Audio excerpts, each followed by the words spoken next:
మంచిది. మనము యాక్చువల్‌గా గత కొంతకాలం నుంచి పరిశుద్ధాత్మ దేవుని గురించి మనము ధ్యానం చేసుకుంటూ ఉన్నాం కదా. మన జీవితంలో పరిశుద్ధాత్మ దేవుని యొక్క ఆవశ్యకత. పరిశుద్ధాత్మ దేవుడు లేకపోతే మన ఆత్మీయ జీవితాన్ని జీవించలేము అని నేర్చుకుంటూ వస్తున్నాం. చాలా ప్రాముఖ్యమైన అంశము. ఎందుకంటే ఆయన మన జీవితాలలో లేకపోతే క్రైస్తవ జీవితంలో లేకపోతే మనం నిలవబడలేము. యాక్చువల్గా జరుగుతున్న పరిస్థితులను, రాబోయే పరిస్థితులను ఒకవేళ చూసినప్పుడు చివరి దినాలలో ఆయన లోకం మీదకి తీసుకురాబోయే కఠినమైన పరిస్థితులలో మనము కూడా కొన్ని ఫేస్ చేయాల్సి వస్తుంటుంది కదా. చివరి దినాల్లో ఖచ్చితంగా ఉన్నాము అన్న విషయం మనందరికీ తెలుసు. ఈ చివరి దినాలలో లోకం మీదకి ఆయన అనేకమైన శ్రమలను, అనేకమైన పరిస్థితులను అనుమతిస్తాడు. లోకంలో మనము కూడా జీవిస్తున్నాం కాబట్టి ఆ శ్రమల గుండా కొన్ని సందర్భాలలో మనము కూడా వెళ్ళాలి. మన విశ్వాసాన్ని బలపరుచుకోవడానికి, స్థిరపరచుకోవడానికి, అనేక మందికి మాదిరికరంగా ఉండి అనేక మందిని దేవుని మార్గంలో నడిపించడానికి కదండి. సంతోషంగా ఉంటే దేవుణ్ణి మహిమపరచవచ్చు, కానీ కష్టాలలో, శ్రమలలో దేవుణ్ణి మహిమపరచడము అన్నది అది మన వలన కాదు. అది కేవలము పరిశుద్ధాత్మ దేవుని సహాయము లేకపోతే అసాధ్యమైపోతుంది. అందుకనే పరిశుద్ధాత్మ దేవుణ్ణి ఆయన అనుగ్రహించి వెళ్ళిపోయాడు కదా. క్రీస్తువారు నేను వెళ్తున్నాను, ఆయన ఉండడం వలన మీకు మేలు, మీకు క్షేమము అని చెప్పి మరి వెళ్ళాడు కదా. నేను వెళ్ళకపోతే ఆయన రాడు. ఆయన వస్తే మిమ్మల్ని సర్వసత్యంలోకి నడిపిస్తాడు. ఆయన వస్తే మిమ్మల్ని నిలవబెడతాడు, నా మార్గంలో నిలవబెడతాడు, నా మార్గాన్ని బోధిస్తాడు, నడిపిస్తాడు అని ప్రభువైన క్రీస్తువారు వెళ్తూ చెప్పిన మాట. సో పరిశుద్ధాత్మ దేవుడు లేకపోతే మనము విశ్వాసములో స్థిరపడము, లేకపోతే విశ్వాసములో నిలకడగా ఉండడం అన్నది అసాధ్యమైపోతుంది.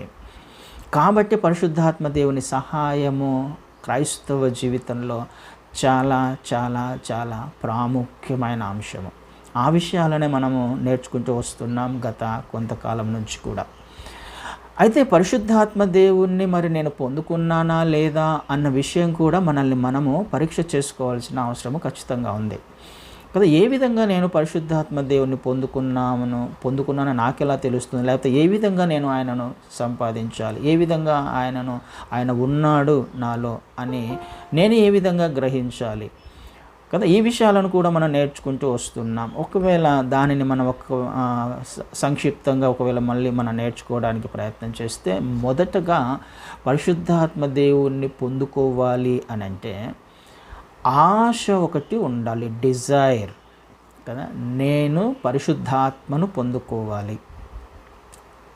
అది ఎప్పుడు కంటిన్యూస్ ప్రాసెస్ ఇది కదా. పరిశుద్ధాత్మను నింపుకుంటూ ఉండడము, ఆయన సహాయం కోరుకుంటూ ఉండడము అన్నది ఒక్కరోజుతో వచ్చేది కాదు, ఒక్కరోజుతో ఆగిపోయేది కాదు. ఇది కంటిన్యూస్ ప్రాసెస్. ప్రతి సమయంలో, ప్రతి సందర్భంలో ఆయన మనకు ఉండాల్సిందే. ఆయన శక్తి చేత మనం నింపబడుతూ ఉండాల్సిందే. కాబట్టి ఇది కంటిన్యూస్ ప్రాసెస్ ఇది. అయితే ఆయన ఎప్పుడు నాలో ఉండాలి, ఆయన ఎప్పుడు నన్ను నింపుతూ ఉండాలి, ఎప్పుడు ఆయన శక్తి చేత నింపబడుతూ నేను నడిపించబడుతూ ఉండాలి అని అంటే, మొదటగా మనకు ఉండాల్సింది డిజైర్ కదండి, ఆశ, ఆసక్తి. నాకు ఆశ లేకపోతే, ఆయన చేత నింపబడాలి అనే ఆశ నాకు లేకపోతే, ఆయన చేత నడిపింపబడాలి అనే ఆశ నాకు లేకపోతే, క్రీస్తు బిడ్డగా క్రైస్తవ్యంలోకి వచ్చిన తర్వాత ఆయనను వెంబడిస్తాను, నేను తీర్మానం తీసుకున్నాను కాబట్టి ఆయన మార్గంలో నడవాలి అనే ఆశ నాకు లేకపోతే, మనము పరిశుద్ధాత్మ చేత ఎట్టి పరిస్థితులలో నింపబడలేము, అసాధ్యము కదా. నీకు ఆశ ఉండాలి, నేను నింపబడాలి, ఆయన నాకు కావాలి కదా. మనం నిలవబడాలి అని అంటే విశ్వాసయాత్రలో పడిపోకుండా ముందుకు వెళ్ళాలి అనే నీ అంతకు నీవు నిర్ణయం తీసుకుంటే తప్ప కదండి. నాకు ఆశ లేకపోతే ఎట్టి పరిస్థితిలో ఆయన చేత నేను నింపబడలేను కదా. ఆయననే మనకు తెలిసిన లేఖన భాగమే ఒకసారి చూద్దాము. యోహాను సువార్త 7వ అధ్యాయంలో యోహాను సువార్త 7వ అధ్యాయంలో 37వ వచనాన్ని చదువుతాను. ఆ పండుగలో మహాదినమైన అంత్యదినమున యేసు నిలిచి, ఎవడైనను దప్పికొనిన ఎడల నా యొద్దకు వచ్చి దప్పి తీర్చుకొనవలెను. ఎవడైనను దప్పికొనిన ఎడల అంటే దప్పిక నీకు ఉండాలి ఫస్ట్ కదా. దప్పిక లేకపోతే వాటర్ తాగం కదా, నీళ్ళు తాగం. పరిశుద్ధాత్మను పొందుకోవాలి అనే ఆశ నాకు ఉండాలి, నీకు ఉండాలి. ఆయన నాకు కావాలి, ఆయన లేకపోతే ఇది అసాధ్యమైపోతుంది క్రైస్తవ జీవితం జీవించడము అని నేను గ్రహించాలి. నాకు తెలిసి ఉండాలి ఆ విషయం, నీకు తెలిసి ఉండాలి ఆ విషయం. లేకపోతే నేను విశ్వాసంలో పడిపోతాను, ఖచ్చితంగా పడిపోతాను. మనుషులం కదా, తట్టుకోలేం పరిస్థితులను. బహుశ్రమల కాలము, ఒకవేళ ఆ మాట మాట్లాడాల్సి వస్తే చిన్న విషయాలు తట్టుకోలేము. బహుశ్రమల కాలము వచ్చినప్పుడు ఏ విధంగా తట్టుకుంటాం? అలాంటప్పుడు నిలవబెట్టేవాడు ఆయన మాత్రమే. ప్రతి సమయంలో, ప్రతి సందర్భంలో మనకు తోడుగా ఉండి బలపరుస్తూ, ధైర్యపరుస్తూ, విశ్వాసంలో నిలవబెడుతూ ముందుకు తీసుకువెళ్ళేవాడు ఆయన మాత్రమే. అలాంటప్పుడు నాకు ఆశ ఉండాలి, నీకు ఆశ ఉండాలి, నేను ఆయనను పొందుకోవాలి అని. దప్పికొన్న వాళ్ళు నా వద్దకు వచ్చి దప్పిక తీర్చుకోండి. నాయందు విశ్వాసముంచు వాడెవడో లేఖనము చెప్పినట్టు వాని కడుపులో నుండి జీవజల నదులు పారునని బిగ్గరగా చెప్పినాం. విశ్వాసం ఉంచినవాడు, నాయందు విశ్వాసం ఉంచితే, క్రీస్తు వారి యందు ఒకవేళ నీకు విశ్వాసము స్థిరమైన విశ్వాసమే ఉంటే, ఆయనను నువ్వు నిజ రక్షకుడిగా అంగీకరించి ఉంటే, ఈ లోక పాపములను మోసుకుపో గొర్రెపిల్ల అని నీకు అర్థమవుతే, నీ పాపములను ఆయన క్షమించాడు, మన్నించాడు, కడిగి వేశాడు అని నీవు ఆయనను సొంత రక్షకునిగా అంగీకరించి విశ్వసిస్తే, వెంటనే నువ్వు చేయాల్సిన పని ఆయన వద్దకు వెళ్ళి దప్పిక తీర్చుకోవాలి కదా. దప్పిక తీర్చుకోవాలి, ఆయన వద్దకు వెళ్ళాలి. ఆయన వద్దనే, మనంతకు మనము ప్రయత్నం చేస్తే రాదు, కానీ ఆయన వద్దకు వెళ్ళాలి. నా వద్దకు వెళ్ళి దప్పిక తీర్చుకోండి అని అంటున్నాడు కదండి. దాహం ఎక్కడ తీర్చబడుతుందంటే క్రీస్తు వారి వద్దనే. ఆయన యందు విశ్వాసం గట్టిగా చెప్తున్నాడు కదా, బిగ్గరగా చెప్తున్నాడు ఆ మహాదినాన, పండగ దినాన. ఎందుకు బిగ్గరగా చెప్తున్నాడు? పండగ దినాలలో అందరూ చాలా బిజీగా ఉంటారు. వారు వారి పండుగలను ఆచరించడానికి, వారి వారి సాంప్రదాయాలను, పద్ధతులను అనుసరించడానికి అందరూ చాలా బిజీగా ఉన్నారు. జరుగుతుంది అదే. ఎవరంతకు వారు బిజీ అయిపోయారు వాళ్ళ జీవితంలో. వారి పద్ధతులను అనుసరించడానికి అందరూ బిజీ అయిపోయారు. అందరూ బిజీలో ఉన్నారు ఈ లోకంలో, వారి ఉద్యోగాలలో, వ్యాపారాలలో కదా, పండుగలలో, పబ్బాలలో, కుటుంబ జీవితంలో, పిల్లలను పెంచడంలో, ఈ లోకానుసారంగా అందరూ బిజీగా ఉన్నారు. అందరికీ వినపడాలి, అర్థం కావట్లేదు అని ఆయన బిగ్గరగా కేక వేస్తున్నాడు కదా. బిజీ షెడ్యూల్లో ఉండిపోయాం. ఆయన ఎన్నిసార్లు చెప్పినా వినలేని స్థితిలో ఉండిపోయాం, గ్రహించలేని స్థితిలో ఉండిపోయాం, బిజీ అయిపోయాం మనం లోకంలో. అందుకని ఆయన కేక వేసి చెప్తున్నాడు, బిగ్గరగా చెప్తున్నాడు, నా వద్దకు రండి, నా వద్దకు రండి, నేను మీకు దాహాన్ని తీరుస్తాను. అయితే ఆశ లేదు చాలామందికి ఆయన వద్దకు వెళ్ళడానికి, బిజీగా ఉన్నారు. కూల్ డ్రింక్స్ను లేకపోతే కోకాకోలాను, స్ప్రైట్ను తాగడానికి ఇష్టపడుతున్నారు, కానీ దాహం తీర్చుకోవడానికి ఇష్టపడట్లా, మంచినీళ్ళు తాగడానికి ఇష్టపడట్లా. ఎన్ని డ్రింక్స్ తాగినా దాహము తీరేది మాత్రం కేవలము నీళ్ళ ద్వారా మాత్రమే. ఎన్ని కూల్ డ్రింక్స్ తాగినా దాహము ఖచ్చితంగా తీరదు. రిచ్గా ఉండొచ్చు కూల్ డ్రింక్స్ కదా, ఎంతో విలువైనదిగా ఉండొచ్చు, టేస్టీగా ఉండొచ్చు, కానీ దప్పిక మాత్రము పరిశుద్ధాత్మ దేవుని ద్వారా మాత్రమే సాధ్యమవుతుంది. ఆత్మీయ జీవితము జీవించాలంటే ఆయన మాత్రమే. ఈ లోకంలో ఏ నీరు కూడా నిన్ను నన్ను స్థిరపరచలేదు, విశ్వాసంలో నడిపించలేదు. అందుకే ఆయన అంటాడు కదా, వారి కడుపులో నుంచి జీవజల నదులు ప్రవహిస్తాయి. ఆశ ఉండాలి మొదటగా కదండి. ఆశ లేకపోతే ఎట్టి పరిస్థితుల్లో మనము ఆయనను సంపాదించుకోలేము, నింపబడలేము. నింపబడలేకపోతే నిలవబడలేము, పడిపోతాం కదా. ఇంకా యాకోబు పత్రికలు కూడా ఒక మాట చూస్తాను. యాకోబు పత్రికలో మొదటి అధ్యాయంలో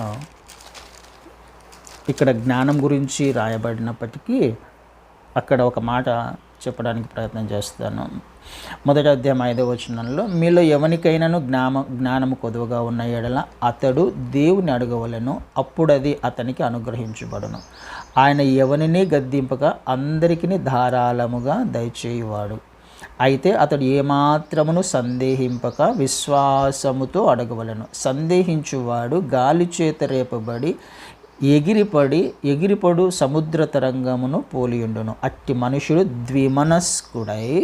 ద్విమనస్కుడై తన సమస్త మార్గముల యందు అస్థిరుడు కనుక ప్రభువు వలన తనకేమైనా దొరుకునని తలంచుకొనరాదు. జ్ఞానము కొదువగా ఉన్న ఎడల అతడు దేవుడు అడగాలి. ఇది జ్ఞానానికి సంబంధించినదైనా దేనికి సంబంధించినదైనా మొదటగా మనం ఏం చేయాల్సింది, అడగాలి. అడగాలి అంటే అర్థం ఏంటి? నాకు కొదువగా ఉంది అని నేను తెలుసుకోవాలి మొదటగా కదా. కొదువగా ఉందని నాకు అర్థం అవ్వనంత వరకు, పరిశుద్ధాత్మ దేవుని అవసరము ఉంది అని నాకు తెలియనంత వరకు ఆయనను పొందుకోలేము. సింపుల్ లాజిక్ అండి. ఆత్మ సంబంధమైన విషయాలు ఇవి. మనము ఈ లోకంలో జీవిస్తూ అలవాటు పడిపోయాం, కానీ ప్రాధాన్యత ఇవ్వకుండా మనము అలవాటు పడిపోయాం, కానీ లేఖనాలకు ప్రయారిటీ ఇవ్వకుండా సాధారణమైన ఆత్మీయ జీవితానికి అలవాటు పడిపోయాం. కానీ మొదటగా నీకు నాకు ఆశ లేకపోతే నాకు పరిశుద్ధాత్మ దేవుని అవసరత ఉంది అని గుర్తించలేనంత వరకు కదండి, నాకు దప్పిక లేనంత వరకు ఆయనను నేను పొందుకోలేను.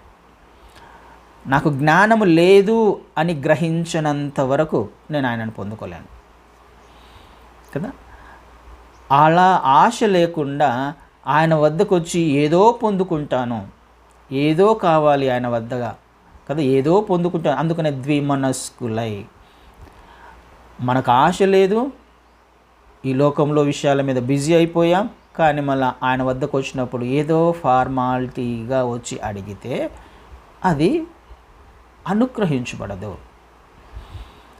రెండు మనస్తత్వాలు కలిగి దేవుని వద్దకు వచ్చినప్పుడు పరిశుద్ధాత్మను పొందుకోలేము అన్నది సారాంశం.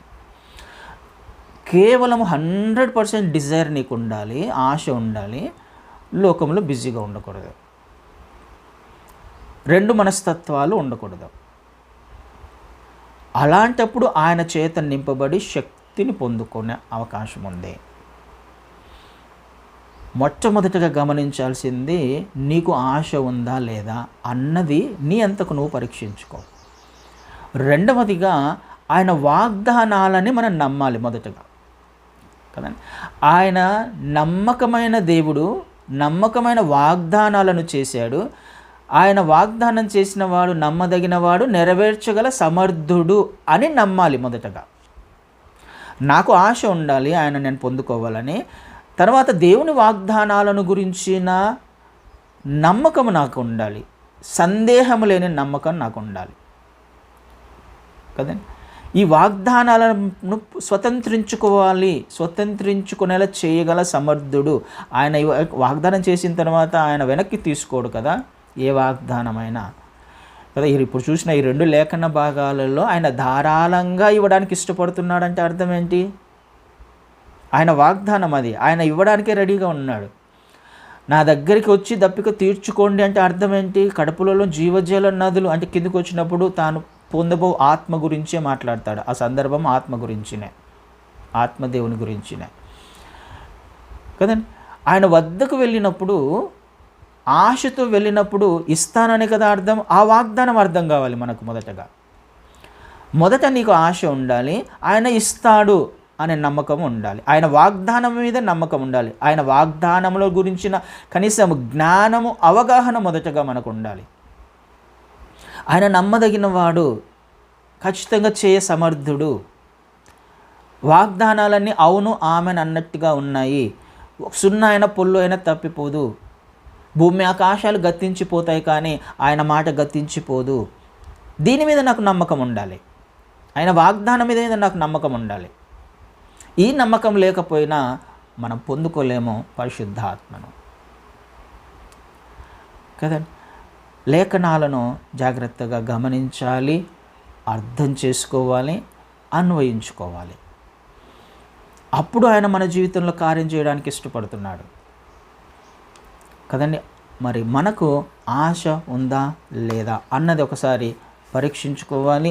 ఆయన వాగ్దానం చేసిన తర్వాత ఇవ్వకుండా ఖచ్చితంగా ఉండడు. ఈ వాగ్దానం స్వతంత్రించుకున్నప్పుడు జరిగే ఇంకొక పనిని కూడా మనం చూస్తాం. అది కూడా ఒకసారి చూసాము. ఆయన ఒకసారి నేర్చుకోవడానికి ప్రయత్నం చేద్దాం. లూకాసు వార్త 11వ అధ్యాయంలో 11 నుంచి నేను కొన్ని వచనాలను చదువుతాను. లూకాసు వార్త 11వ అధ్యాయము 11 నుంచి. మీలో తండ్రి అయిన వాడు తన కుమారుడు చేపను అడిగితే చేపకు ప్రతిగా పామునిచ్చిన, గుడ్డును అడిగితే తేలునిచ్చిన. కాబట్టి మీరు చెడ్డవారయుండి మీ పిల్లలకు మంచి ఈవులనీయనెరిగి ఉండగా పరలోకమందున్న మీ తండ్రి తన్ను అడుగువారికి పరిశుద్ధాత్మను ఎంతో నిశ్చయముగా అనుగ్రహించుననెను.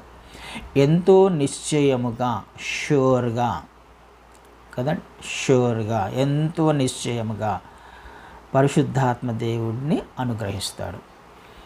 మనమే మన పిల్లలకి వాళ్ళకి ఏది కావాల్సి అది ఇచ్చే వారముగా ఉన్నప్పుడు వాళ్ళకి ఏమి ఇస్తున్నాం? యాక్చువల్గా మనం ఆహారం పెడుతున్నాం, ఫుడ్ ఇస్తున్నాం, వాళ్ళకి కావాల్సిన బట్టలను ఇస్తున్నాం, వారికి కావాల్సిన అవసరతలు తీరుస్తున్నాం. వేరేవి ఇస్తున్నామా? పిల్లలకు గుడ్డు కావాలంటే పామునిస్తున్నామా? కదా.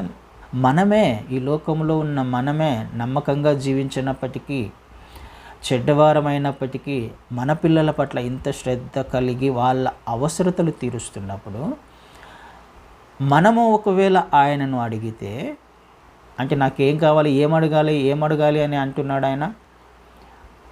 మన అవసరత ఏంటి? నా పరిస్థితి ఇదయ్యా, నాకు ఈ అవసరత కావాలి అని ఒకవేళ అడిగితే ఆయన పరిశుద్ధాత్మని ఇస్తానంటున్నాడు. నువ్వు అడిగిన ఏ అవసరతకైనా ఆయన పరిశుద్ధాత్మనే ఇస్తాడు. ఆయన లాజిక్ అది, ఆయన ఇచ్చే వరం అది. నీ అవసరత ఏదైనా కావచ్చు, నీ శ్రమ, నీ కష్టం ఏదైనా కావచ్చు, నీ అననుకూల పరిస్థితి ఏదైనా కావచ్చు కదండి.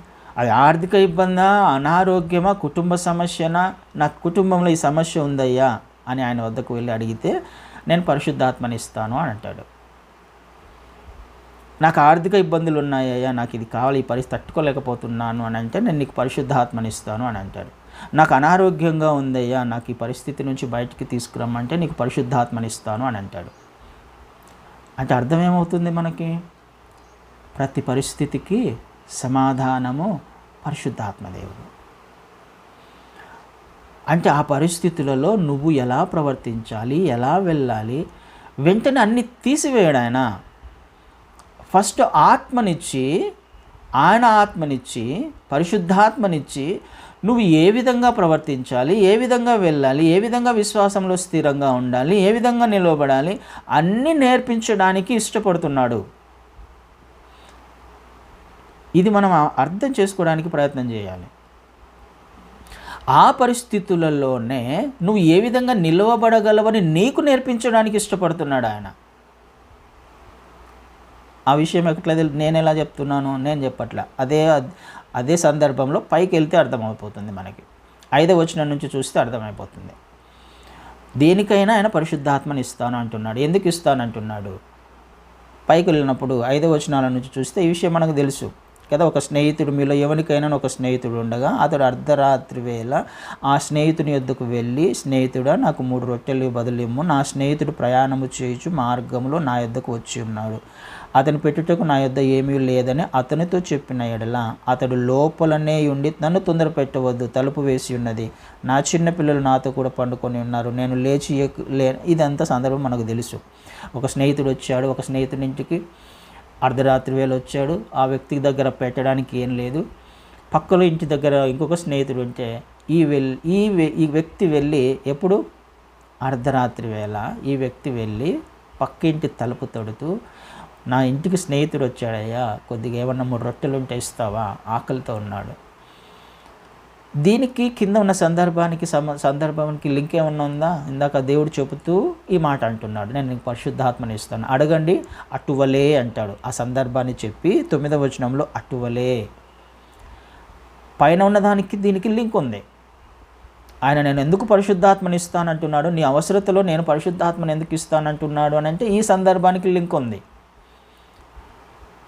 ఏమి లింక్ ఉంది? ఆ స్నేహితుడి ఇంటికి ఇంకొక స్నేహితుడు వచ్చాడు, కానీ ఈ స్నేహితుని దగ్గర ఏమీ లేవు. అంటే ఏమీ లేవు అని అంటే అర్థం ఏంటి? ఈ స్నేహితునికి ఆ రోజుకు కావలసిన అవసరతలు తీర్చబడ్డాయి, ఇంకా నెక్స్ట్ ఎక్స్ట్రా లేదు కదా. తన దగ్గర ఏం ఎక్స్ట్రా లేదు, దానికి ఆ రోజుకు కావాల్సిన ఆహారాన్ని దేవుడి నుండి పొందుకున్నాడు, ఆ రోజుకు కావాల్సిన ఆత్మను పొందుకున్నాడు, ఆ రోజు జీవించవలసినది ఆయన జీవించడానికి ఆ స్నేహితునికి ఆ రోజు కావాల్సి పొందుకున్నాడు. ఆయన ఆ వ్యక్తికి సఫిషియెంట్గా ఉంది ఆ రోజు, ఏ రోజుకి ఆ రోజు. అందుకనే మనుష్యుడు రొట్టె వలన మాత్రం కాదు కానీ దేవుని నోట నుండి వచ్చి ప్రతి మాట వలన బ్రతుకుతాడు. అంటే నాకు ఈరోజు దేవుని వాక్యం కావాలి, ఈరోజు ఆయన నాకు కావాల్సినది ఈరోజు ఇవ్వాలి, మళ్ళీ రేపు ఈరోజుది రేపటికి సరిపోదు కదా. ఏ రోజు మన్నా ఆ రోజే భుజించాలి. రేపటి కొరకు కూర్చుకుంటాను అని అంటే ఆ మన్నా కుళ్ళిపోయింది కదని తీసి పెట్టుకోవడానికి లేదు. అంటే నేను ఈరోజు దేవుని మీద ఆధారపడవలసినంతగా ఆధారపడాలి, ఆయన శక్తి చేత నింపబడవలసినంతగా నింపబడాలి, ఆయన ఆత్మీయతలో లేకపోతే నా ఆత్మీయ ప్రయాణంలో జీవించవలసినట్టుగా జీవించాలి. ఈరోజు కావాల్సినది ఆ వ్యక్తికి అయిపోయింది, ఈరోజు జీవించేశాడు. కానీ ఇప్పుడు తన దగ్గర ఎక్స్ట్రా ఒక వ్యక్తి వచ్చాడు, ఆ వ్యక్తికి పెట్టడానికి తన ఇంట్లో ఏమి లేదు. ఇప్పుడు ఏం చేయాలి? ఆ వ్యక్తి పక్కింట్లోకి వెళ్ళాడు. పక్కింట్లోకి వెళ్ళి అనంటే ఫిజికల్గా అయితే తన ఇంట్లో ఏమీ లేదు వండుకోవడం, మన ఆత్మీయ పాఠాలను తీసుకుంటే ఈ విధంగా ఆలోచన చేయాలి అని చెప్పడానికి ప్రయత్నం చేస్తున్నాం. అయితే పక్కింట్లో వ్యక్తి దగ్గరికి వెళ్ళాడు. వ్యక్తి దగ్గరికి వెళ్ళి తలుపు తడుతున్నాడు. మధ్యరాత్రి వేళ ఎంతగా తలుపు తడుతున్నాడు? సిగ్గుమాలి తలుపు తడుతున్నాడు. స్నేహితుడైనందువలన అతనికి ఇవ్వలేదు, కానీ మాటి మాటికి సిగ్గుమాలి అడుగుతున్నందువలన అనే మాటను చూస్తాం అక్కడ మనం. 8వ వచనంలో అతడు తన స్నేహితుడైనందున లేచి ఇయ్యకపోయినను అతడు సిగ్గుమాలి మాటి మాటికి అడుగుట వలనైనను లేచి అతనికి కావలసినవన్నీ ఇచ్చును. ఈ సిగ్గుమాలి అడగడానికి ఆ వ్యక్తికి హృదయం నొచ్చుకోవట్లేదా? నేనేంటి వాడి దగ్గరికి వెళ్ళి అడగడం ఏంటి, సరే వాడు వచ్చాడు సరే రేపు ఇవ్వచ్చులే అని అనుకోవట్లేదుగా ఆ వ్యక్తి. పక్కింటికి వాడికి వేడి వాళ్ళకి వెళ్ళి నేను చేయి చాపడం ఏంటి అని అనుకోవట్లేదు ఆ వ్యక్తి. ఈ మనసు ఎలా వస్తుంది? చేయగలమా మనమైతే అలా? ఒక వ్యక్తి కోసం పక్కింట్లోకి పోయో ఇంకొకరి దగ్గరికి పోయి చేయి చాపగలమా? అడగగలమా? అడుక్కోగలమా? ఎందుకు అడిగే మనసు ఆ వ్యక్తికి వచ్చింది? పరిశుద్ధాత్మను పొందుకున్నాడు కాబట్టి. ఒక వ్యక్తి గురించి నువ్వు ప్రార్థన చేయాలన్నా, అవసరతలో ఉన్న వ్యక్తి గురించి ప్రార్థన చేయాలన్నా, అవసరతలు తీర్చడానికి కావాల్సిన నీ ఆ ఆత్మీయ జీవితము లేకపోతే నువ్వు ఏ విధంగా ఆ వ్యక్తికి పనికొస్తావు, నీ కొరకు కాదు, నీ కొరకు కావాల్సింది నువ్వు పొందుకుంటున్నావు. నీకు పరిశుద్ధాత్మ దేవుడు ఎందుకు కావాలి? ఎదుటి వ్యక్తి కొరకు కావాలి. ఎదుటి వ్యక్తి అవసరతలు తీర్చబడడానికి దేవుని ఉద్దేశం అదే. నా అవసరత ఉంది కదా, నాకు నిజమే నీ అవసరత ఉంది, ఆ అవసరత తీరుస్తూ నువ్వు తీర్చబడుతున్న ఈ అవసరతలో ఎదుటి వాడికి కూడా ఒక ఇన్స్పిరేషన్ ఉంటుంది, ఒక సాక్ష్యం ఉంటుంది. నీకు పరిశుద్ధాత్మ ఉన్నప్పుడు, నీకు ఆ ఆత్మీయ జీవితం జీవించాలనే ఆశ ఉన్నప్పుడు కదండి, ఎదుటి వ్యక్తి దగ్గరికి వెళ్ళి పక్కింట్లోకి వెళ్ళి అడుక్కోవాల్సిన అవసరం ఆ వ్యక్తికి లేదు. కానీ ఆ వ్యక్తి క్రైస్తవుడైనందువలన, ఆత్మచేత నింపబడిన వాడైనందువలన అక్కడ వచ్చిన వ్యక్తి ఆ పూట ఆహారం పెట్టకపోతే చచ్చిపోతాడు కదా. ఆ అవసరత కూడా మనం గమనించాలి. ఎందుకు అర్ధరాత్రి వెళ్ళి అడగడానికి ఎందుకు ఆ వ్యక్తి సిద్ధపడ్డాడు? వచ్చిన వ్యక్తి చాలా బలహీనంగా ఉన్నాడు, ఎక్కడి నుంచి ప్రయాణం చేసి వచ్చాడో, ఫుడ్ పెట్టకపోతే చచ్చిపోతాడేమో,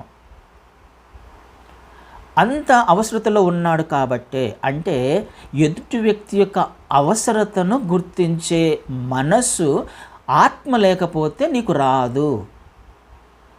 పరిశుద్ధాత్మ లేకపోతే నువ్వు చేయలేవు. నీ కొరకు నువ్వు జీవించడం మాత్రమే కాదు, దేవుడు నిన్ను ఈ లోకంలోకి తీసుకుని వచ్చింది ఎదుటి వ్యక్తి యొక్క అవసరతలు తీర్చడానికి, ప్రార్థన చేయడానికి. ఎదుటి వ్యక్తి ఎవరైనా కానీ ఆ వ్యక్తికి ఆ మనసు ఎలా వచ్చింది? దేవుని మనస్సు లేకపోతే, ఆత్మ లేకపోతే నువ్వు ఎదుటి వ్యక్తి గురించి ప్రార్థన చేయలేవు. కానీ దేవుని లేఖనాలు ఏమని సెలవిస్తున్నాయి? శత్రువును ప్రేమించాలి, శత్రువు కొరకు ప్రార్థన చేయాలి. ఈ మనసు ఎలా వస్తుంది నీకు? అసాధ్యం అది. అందుకనే దేవుని ఆత్మ ఖచ్చితంగా నీకు నాకు కావాలి. ఆయన అంతలేని లేఖనాలలో రాయించాడు కదా. నీకు ఆశ ఉందా పరిశుద్ధాత్మను పొందుకోవాలని? ఎందుకు లేఖనాలలో రాయించాడు? ఈ అవసరతను మనం గుర్తించాలి. నేను నిలువబడాలి, నేను ఒకరికి మాదిరికరంగా ఉండాలి. దేవుని కార్యము నా ద్వారా జరుగుతున్నప్పుడు ఎదుటి వ్యక్తి బలపరచబడాలి. సాక్ష్యం అంటే అందుకనే కదా మనల్ని వెలుగుగా పిలిచాడు, ఉప్పుగా పిలిచాడు. లేఖనాలు అర్థం చేసుకుంటూ వెళుతూ ఉన్నప్పుడే రేపు నిలవబడగలము, పరిస్థితులలో స్థిరంగా ఉండగలము. అందుకని ఆయన ప్రతి పరిస్థితులలో నీకు పరిశుద్ధాత్మనిస్తాను అని అంటున్నాడు. ఇది వాగ్దానం, ఇది కదా. ఈ వాగ్దానం మీద నాకు నమ్మకం ఉండాలి. ఆయన ఏది అడిగినా నీకు ఆయనను ఎందుకు ఇస్తున్నాడు అంటే ఆ పరిస్థితులలో నీ సమస్య తీర్చేవాడు ఆయన కాబట్టి. ఏ విధంగా వెళితే, ఏ విధంగా నడిస్తే, ఏ మార్గంలో వెళితే ఏది క్షేమమో అన్నది తెలియచెప్పేవాడు ఆయన కాబట్టి. వెంటనే తీసివేయడు ఆయన ఏ పరిస్థితిని కూడా. ఆధారపడుతూ వెళ్ళాలి, నింపబడుతూ వెళ్ళాలి, నడిపించబడుతూ వెళ్ళాలి. ఆయన కార్యమును జరిగించుకోవడానికి ఆయన మన జీవితంలో ఇష్టపడుతున్నాడు. ఆ కార్యం ద్వారా ఎదుటి వ్యక్తి అవసరతలు కూడా తీర్చబడడానికి ఆయన ఇష్టపడుతున్నాడు కదా. ఆ వ్యక్తి వెళ్ళి అడిగి ఇప్పుడు ఏం పొందుకున్నాడు? 3 రొట్టెలు అడిగాడు, కానీ కావలసినవన్నీ పొందుకున్నాడు అని రాయబడింది అక్కడ కదా. అడిగింది 3 రొట్టెలే. 5వ వచనం చివరి భాగంలో, స్నేహితుడా నాకు 3 రొట్టెలు బదులిమ్ము అని 3 రొట్టెలు అడుగుతున్నాడు స్నేహితుని గురించి. కానీ ఏమేం పొందుకున్నాడు? 8వ వచనం చివరి భాగంలో, అతడు సిగ్గుమాలి మాటి మాటికి అడుగుట వలన ఆయనను లేచి అతనికి కావలసినవన్నీ ఇచ్చునని. కావలసినవన్నీ ఏం పొందుకుంటున్నాం మనము? మాటి మాటికి అడగడం వలన, మాటి మాటికి సిగ్గుమాలి అడగడం వలన, మాటి మాటికి మన గురించి, మన స్నేహితుల గురించి అడగడం వలన, మన సహోదరుల గురించి అడగడం వలన ఆయన ఇవ్వడానికి ఇష్టపడుతున్నాడు. ఏమి ఇవ్వడానికి ఇష్టపడుతున్నాడు? నువ్వు అడిగింది మాత్రమే కాదు, ఇంకా ఎక్స్ట్రా పప్పు, సాంబారు తీసుకుపోరా అని చెప్పేసి ఇచ్చేస్తూ ఉన్నాడు. రొట్టెలు మాత్రమే కాదు, ఏమైతే ఉన్నా అన్నీ ఇవ్వడానికి ఇష్టపడుతున్నాడు. ఆయన సిద్ధంగా ఉన్నాడు. సమస్య ఏంటి అని అంటే, నాకు ఇష్టం లేదు, నాకు ఆశ లేదు, నాకు ఆసక్తి లేదు, నాకు దప్పిక లేదు. కష్టమవుతుంది మనకి, ఆత్మీయ జీవితం జీవించలేం.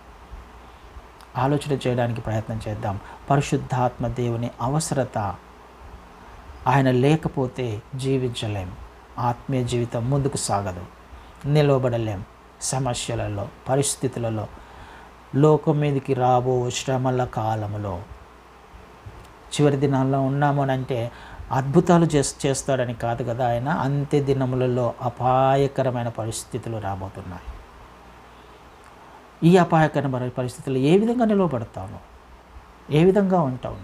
అర్థం కాకపోతే, లేఖనాలు గ్రహించలేకపోతే, పొందుకోకపోతే ఏ విధంగా ఉంటాం? ఆలోచన చేయడానికి ప్రయత్నం చేద్దాం. ఆశ ఆశ ఆశ ఉందా? ఆసక్తి ఉందా? లేకపోతే ఇప్పటి నుంచి అయినా పొందుకోవడానికి ప్రయత్నం చేద్దాం. అయితే పొందుకోవడానికి కూడా కొన్ని అడ్డుగా వస్తుంటాయి. ఆశ ఉంది, నిజమే, ఆయనను పొందుకోవాలని ఆశ ఉంది నాలో. మరి నేను ఆశ ఉన్నంత మాత్రాన ఆయన దగ్గరికి వెళ్ళి ఆశతో నేను అడిగినంత మాత్రాన పొందుకుంటానా అని అంటే క్లుప్తంగా 5 నిమిషాల్లో ముగించడానికి ప్రయత్నం చేస్తాను. ఆశ ఉన్నంత మాత్రాన నేను పొందుకుంటానా అని అంటే ఒక్క విషయాన్ని జ్ఞాపకం చేస్తాను. నేను ఆయన యందు విశ్వాసం ఉంచి రక్షించబడ్డా. బాప్టిజం ద్వారా నా ప్రతి పాపము కడగబడింది, నిజమే. నీతిమంతునిగా తీర్చబడ్డాను, రక్షించబడ్డాను. ఆయనను వెంబడిస్తానని తీర్మానం తీసుకున్నా. వెంటనే మనకు నూతన స్వభావం రాదు కదా. మనం రక్షించబడ్డాము, క్రీస్తు వారిని వెంబడించేస్తాము, కానీ వెంటనే మనకు నూతన స్వభావం రాదు. వెంటనే అన్ని పరిస్థితులు మారిపోవు. గొప్ప ఆత్మీయంగా వెంటనే నాకు అన్నీ రావు. కానీ పాత పురుషుడు అనేవాడు ఇంకా ఉంటాడు కదా మనలో. పాత ఆలోచనలు, పాత జీవితము, పాత స్నేహితులు, పాత కాంటాక్ట్స్ ఇవన్నీ ఉంటాయి కదా మనలో.